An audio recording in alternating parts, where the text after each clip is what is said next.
Hey guys, it's Shiny, and I'm back with an episode of Shiny's Lab, and today it's a movie review. Bow, bow, bow, bow, bow.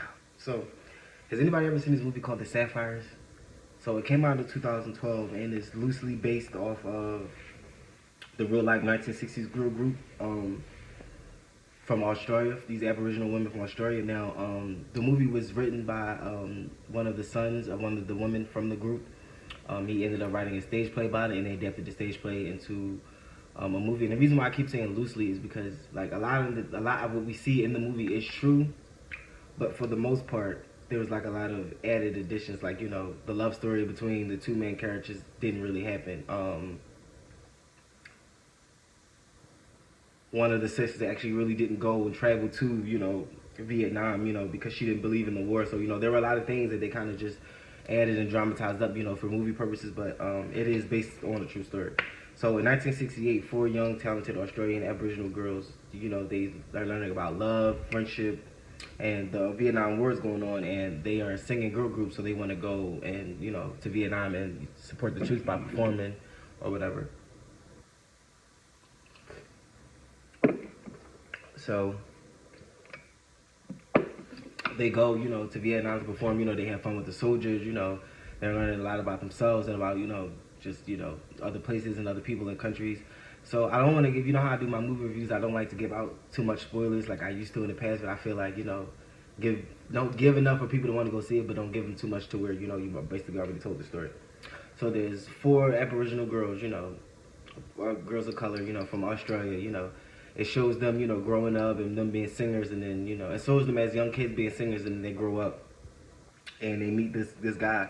So you guys know the cop from Bridesmaids. His name is Chris O'Dowd in real life, but the cop from Bridesmaids, he plays like this guy who basically discovers them and wants to take them on the road and on tour, and then over to Vietnam to perform for the soldiers. We learn a lot about Aboriginal culture. You learn a lot about Australia, its government, especially in the 60s, and what was going on and how they were treating the people. So that part of it was very interesting. And because the guy who wrote the the movie, it was one of the women in the group was his mom. We got like the first insight into like the family issues and things that are going. Like there's something specific that happens to one of the cousins that I think is very interesting.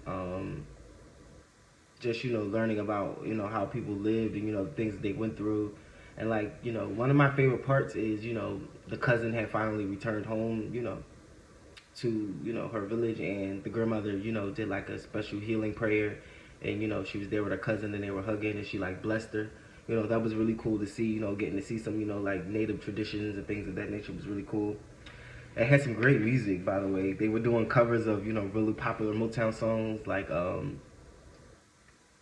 they were doing like songs from like the Supremes. They were doing like I think, did they do Ain't No Mountain High? They did do Ain't No Mountain High. They did Land of a Thousand Dances. They did I Heard It Through the Grapevine. They did What a Man. They did Who's Loving You. They did I'll Take You There. Oh, help me now.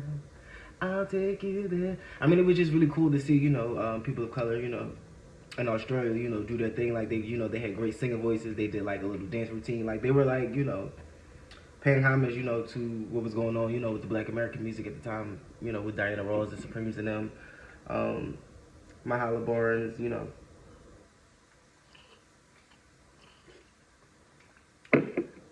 But yeah, they did a lot of Motown covers, as the music, and when they finally do get to Vietnam, it was cool to see them reenact with the soldiers. It was cool to see, them do Black American music, but them not being Black Americans, and that's what I was thinking the whole time. For them to be Aboriginal girls, they had some soul, like they was killing it. So it just shows, how Black people are so connected, throughout the diaspora. No matter where you are, on the, no matter where you are on this earth, we can still all connect to this one thing called our music, So that's really cool. The cast was filled with Aboriginal women, as well as, like I said, Chris O'Dowd from Bridesmaid. Tony Diggs was in it. Tori Kittles. These are just some people you may or may not know. It was kind of pretty much relatively an unknown cast, but I think that, like I said, you learn a lot about Aboriginal culture. You learn about its government. You learn a lot about like I didn't even know that over in Australia that they were listening to Black American music, things like Motown and all of these funky sounds. Like you would you have no idea. Like I had no idea, so that was even cool to learn.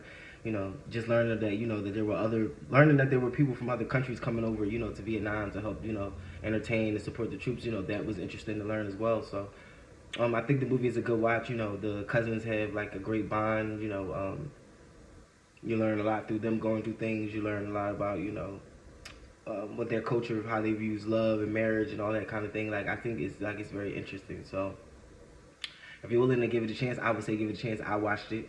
I thought it was good. Again, this is a review on the movie The Sapphires, and it's about 4 Aboriginal girls from Australia who form a singing group, and they eventually go over to Vietnam to help support the singing stuff for the troops. A lot of the women are still alive today, which is kind of cool. So when you Google the movie to look it up, but you can actually watch it free here on YouTube. So if you just Google the Sapphire, I mean not Google, if you put the Sapphires into the search bar, it'll come up and you can actually watch it. Excuse me, on YouTube. But yeah, I would say give that joint a chance. Watch it good.